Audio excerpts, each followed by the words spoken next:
Welcome again to Dumaguete IELTS Speaking Improvement Lessons. Today we are going to look at Speaking Part 2, and today's topic is describe an item you borrowed from a friend or family. So my item is going to be money, which is always a good thing to talk about because we all borrow money, we lend money. Doesn't matter how much, small amounts, large amounts, but we all have borrowed money at some point.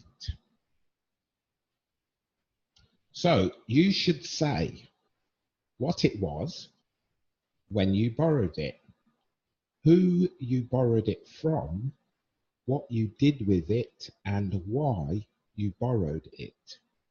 So I've color coded all of the things that we're going to highlight, because when we go through the talk, you can see those things highlighted.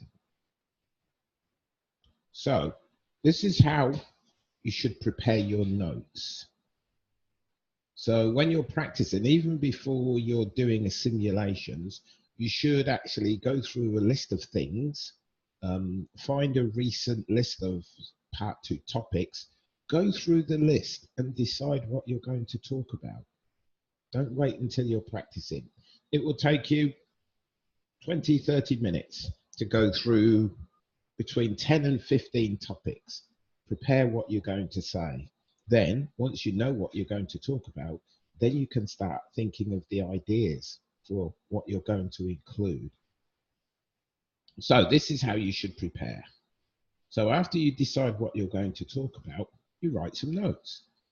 Now, when you write the notes, you don't have to write what you're going to talk about. Write ideas down on the paper and then choose from them. So I said I'm going to talk about borrowing some money. Not a lot. I put down that before because I wasn't sure what I was going to talk about. I thought initially that I would just borrow a little bit of money, but then I've changed it. When? These are some times. Writing down times helps you to think about when this situation happened to you. So write down some times and it triggers your memory. Who you borrowed this money from. Again, more ideas. Here, I decided by then what I was going to talk about. So I only had one idea because I knew what I was going to talk about. And these were the reasons that are connected to this. So vocabulary related to borrowing, that should be, not the borrowing. But I didn't check that properly. So stop the video. Look at these words. I'm sure most of them you know. Some of them are expressions which you may not know. And again, expressions and idioms, phrasal verbs are good for the exam. So we have borrow, lend, give it back. Give it back refers to items, but not usually money.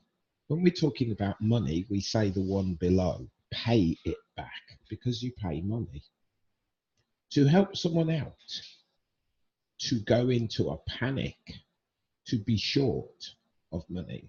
So often we just say, I'm short, I'm a bit short. If you're having a conversation about money and you say, I'm a bit short, it means you're a bit short of money, not you're not very tall. To be broke means to have no money. Until payday, when you get paid is payday.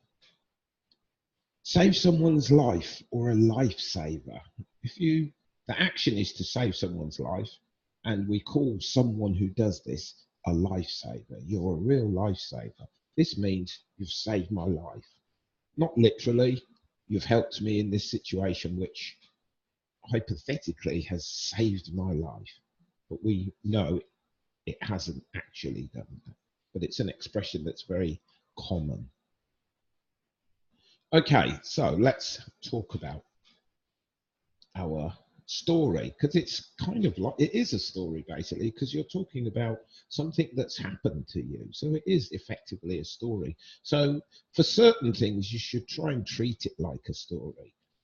Use the sequence, introduce it, talk about it, conclude it, just like you would do an essay. But this is not an essay, so don't think you have to use the same language as you do in an essay. No, like with an essay, with a story, it has an introduction, it has a main part, the description, whatever you want to call it, then it has a conclusion. So try and treat it like that. Here we go.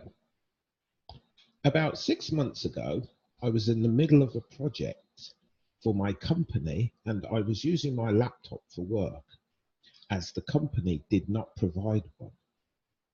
As the deadline for the project was approaching, I was at home working on some figures when my computer crashed. I went into a panic and tried to restart it, but it was dead. The only thing left was to buy a new one. I was broke at the time, so I decided to ask my brother if he could loan me some money. He told me that although he was a bit short, he could lend me some. I needed to borrow at least $300 for a decent replacement, and he said he could lend it to me. The following day, I went to a couple of stores and finally found a notebook for a good price. I took it home, set it up, and began working furiously. A few days later, I handed my work in, and my boss was happy with it. I promised my mother that I would pay him back. My brother, sorry, that I would pay him back, but he had to wait until payday. When I got paid, I immediately returned the cash to him. I was really grateful to him for helping me out. He was a real lifesaver. Okay, that's the end of our talk. Practice the format, practice the vocabulary. If you're going to talk about something else, follow this kind of format. Decide what you're going to talk about. Think about some vocabulary that's associated with what you're going to talk about.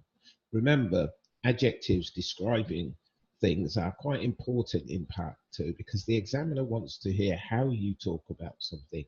If you're describing something like a building or a person, adjectives are going to be very important. So make a list of the vocabulary. You don't have to talk about a real activity that you do. For example, you don't have to talk about a real situation. If you want to make one up because you can't think of a real one, that's fine. But as long as you talk about it in a way that makes it convincing that it could be real, yes, and you follow the same kind of formats that a real story would take.